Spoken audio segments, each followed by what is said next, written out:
바이썸입니다.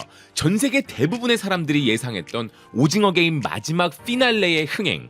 와, 그런데 아무리 예측이 가능했던 흥행이었다고 하지만 실제로는 그런 수준을 아득히 뛰어넘어 버린 결과가 나왔는데요. 넷플릭스 공식 기록은 일주일 간격으로 집계가 되기에 정확한 결과는 아직 기다려봐야겠지만 스트리밍 랭킹 매체 플릭스 페트롤 기준으로 이번 오징어 게임 시즌3는 공개된 지 단 이틀 만에 무려 전 세계 93개국 1위를 찍어버린 것입니다.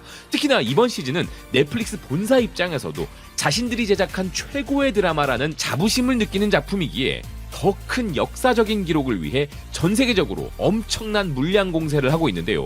그러니 실제로는 93개국 1위 그 이상의 스코어도 충분히 가능해 보입니다. 그리고 세계 곳곳에서 이번 오징어 게임 시즌3는 사상 초유의 사태를 만들어버리기도 했는데요. 서버가 터졌다거나 서버가 포화 상태라는 게 그냥 말로만 하는 마케팅적인 표현이 아니라 넷플릭스 서버가 실제로 포화 상태가 되어서 일시적으로 서비스가 중단되는 사태까지 벌어졌던 것입니다.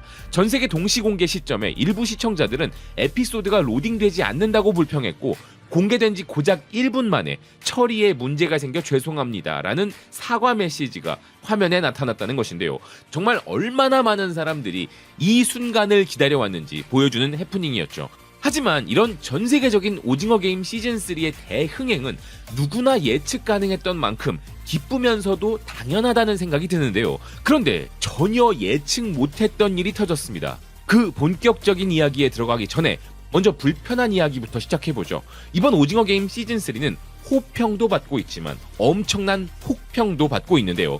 전 세계 외신들이 이번 시즌을 비판하는 주요 요소들이 몇 가지 있습니다. 그중 첫 번째로 상대적으로 가벼운 문제라 할 수 있는 건 포브스를 비롯한 여러 매체들이 지적한 VIP 캐릭터들의 캐스팅 문제였는데요. 시즌 1에서도 그렇게 혹평받았던 VIP들인데 이번에도 전혀 개선되지 않은 좋지 않은 연기를 선보였다는 지적이 있었습니다. 우리나라 배우들은 명연기를 펼쳤다고 극찬을 받는 반면 외국인 배우들의 연기는 냉소적 평가를 받은 것인데요. 그리고 두 번째로 자주 등장하는 비판은 왜 굳이 아기를 등장시켰냐 하는 것입니다. 아기가 등장하면서부터 불편함을 느낀 시청자들이 많았다고 하는데요. 특히 기후는 아기가 등장하자 갑자기 행동 반경이 제한되어 결국 수동적 캐릭터로 돌변했다는 평가들이 많았습니다. 세 번째로는 이야기가 너무 정해진 엔딩을 위해 급하게 달려갔다는 부분도 있었는데요. 그로 인하여 캐릭터들이 입체적이지 않고 평면적일 수밖에 없는 결과가 초래되었고 전개나 개연성에 결여가 발생했다는 지적도 있었습니다. 그리고 이런 부분을 두고 미국 대중매체 콜라이더는 이는 오징어 게임만이 아니라 글로벌 히트 시리즈들의 속편들, 특히나 계획이 없었던 속편에서 자주 드러나는 현상이라 꼬집었는데요. 네 번째로는 시즌1의 흥행 요소를 계속 이어가고 있는 구성적인 측면에서도 아쉽다는 평가가 있었습니다. 워낙에 전 세계적인 인기였고 사랑을 받은 작품이었기에 이렇게 뼈아픈 비판 역시도 따라올 수밖에 없었던 것이죠. 그렇다고 해서 일방적으로 망작이란 비난만 받고 있느냐? 그럴 리가요. 호평받는 부분들도 많이 있습니다. 스페인의 대중매체 렉투라스는 오징어 게임은 다시 한번 혁명을 일으켰다면서 말문이 막히게 만드는 강렬한 마지막 시즌을 제공했다 평가했는데요. 실제로 많은 평론가들이 빠른 전개와 여전히 살아있는 사회적 메시지를 매우 높이 평가하고 있다는 것이었습니다. 그리고 아직도 사람을 믿나? 라고 반복적으로 질문하는 프론트맨에게 기훈이 마지막 게임에서 말이 아닌 행동으로 답을 한 것이 인상적이었다는 스페인의 종합일간 매체 라라존의 평가도 있었는데요. 기사는 사람을 믿을 수 있냐는 질문이 이번 시즌의 핵심이라면서 이번 시즌 역시도 인간의 본성과 불신, 생존 본능 사이를 깊이 파고들었다 평가하고 있었습니다. 아울러 아르헨티나의 최대 일간지 클라리는 품위 있는 결말이라 평가했는데요. 영국 매체 메트로 또한 10점 만점에 10점을 못 주는 이유는 VIP 캐릭터들의 연기가 너무 방해가 되었기 때문이라면서 그것만 빼면 완벽에 가까운 작품이었다고 극찬했습니다. 그러면서 기사는 오징어 게임은 첫 시작과 같은 방식으로 끝을 맺었는데 인간의 도덕성에 의문을 품고 인간의 잔혹함에 매료되지만 동시에 가장 어두운 시기에도 결국 선함이 승리한다는 희망을 품게 해주는 진정한 걸작이라 극찬했는데요. 하지만 이런 똑같은 결말에 대해 정반대의 평가도 있었죠. 허프포스트와 같은 매체는 악마 같은 결말을 보여주었다 평가했고 데일리메일은 참혹하고 가슴 아프며 결말은 믿을 수 없을 정도로 충격적이었다고 평가했는데요. 라라존의 멕시코판 역시도 인간의 어두운 본성을 적나라하게 파헤친 파괴적 결말이라 정의 내리고 있었습니다. 이처럼 같은 작품을 봤음에도 누군가는 빛이 어둠을 이긴다고 표현했고 다른 누군가는 비극적인 결말이라고 평가하고 있는 아이러니한 상황인데요. 이런 아이러니를 두고 아르헨티나 매체 파기나는 그 이유는 다름 아닌 철학적 질문을 던진 멋진 결말이었기 때문이라 설명했습니다. 이렇게 오징어 게임 시즌3에 대한 평가는 작품성 면에서도 호불호가 갈리고 있고 작품이 전달한 메시지에 대해서도 그 메시지가 좋았다 나빴다에 대해 극과 극의 반응이 나오고 있는 상황인데요.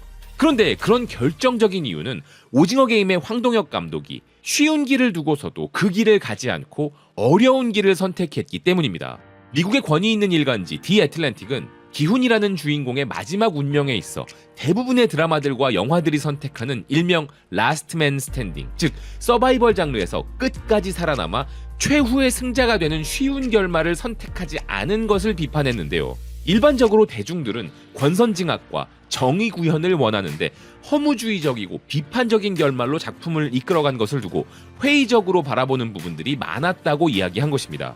프랑스를 대표하는 매체 르피가로 또한 사람들은 해피엔딩을 좋아하고 저도 그렇지만 어떤 이야기들은 본질적으로 해피엔딩을 가질 수 없습니다 라고 이야기한 황동혁 감독의 말을 인용하면서 그가 라스트맨 스탠딩으로 끝내지 않은 선택에 주목하고 있었는데요. 황동혁 감독의 말처럼 오징어 게임이 불편한 결말로 끝날 수밖에 없었던 이유는 LA타임즈가 지적하고 있었습니다.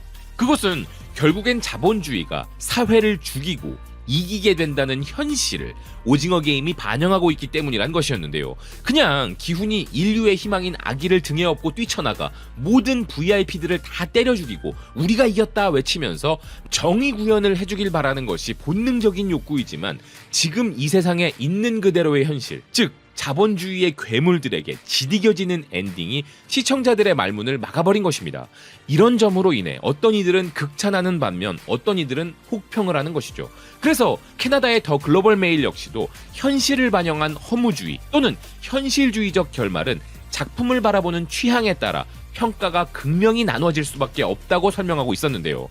전문 비평가들의 의견을 종합해둔 로튼토마토의 기사 내용을 봐도 역시나 반응들은 명확히 갈리고 있었습니다.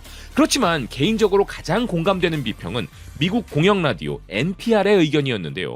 기사는 이번 시즌3 자체는 반복적인 구조를 가지고 있어서 오징어 게임 팬들은 이에 대해 비판을 할 수도 있지만 오히려 더욱 과격해진 폭력성과 확장된 세계관 그리고 가슴을 울리는 진지한 결말을 훨씬 더 즐길 수도 있을 것이라면서 이 작품의 메시지에 대한 아주 중요한 평가를 전했습니다.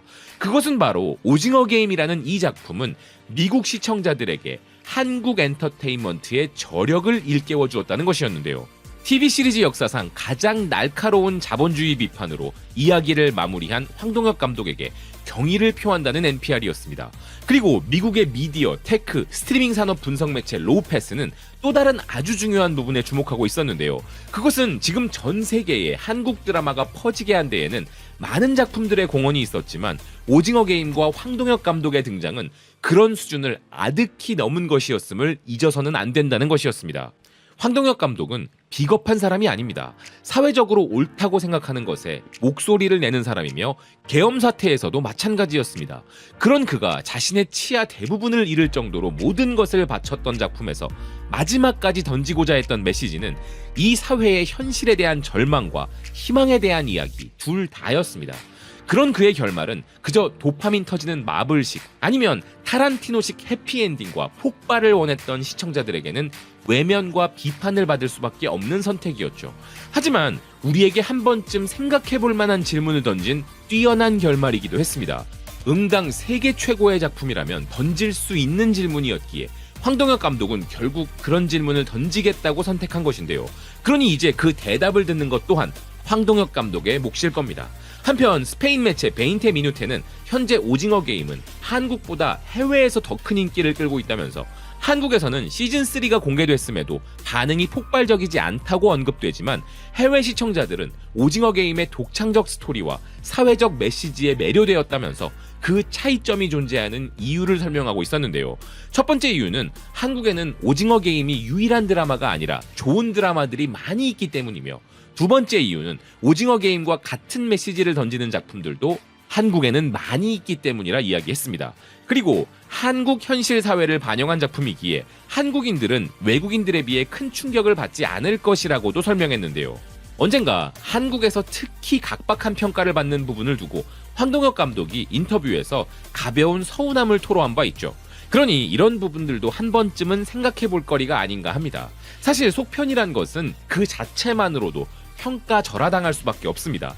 처음부터 본편의 무게에 눌리기 때문이죠. 그런데 거기에 파트까지 나눠서 시즌3라고 이름 붙은 이번 시즌은 시즌1이 받았던 찬사는 기대할 수 없을 것입니다. 그렇지만 황동혁 감독과 출연자들 그리고 함께 고생한 모든 제작진들에게 꼭 해주고 싶은 말이 있습니다. 전 세계에 우리 대한민국 드라마 그 창의력과 우수함을 또 한 번 알리고 또 다른 차원으로 끌어올려 주신 점 깊이 감사드립니다. 시청해 주셔서 고맙습니다. 또 뵙겠습니다.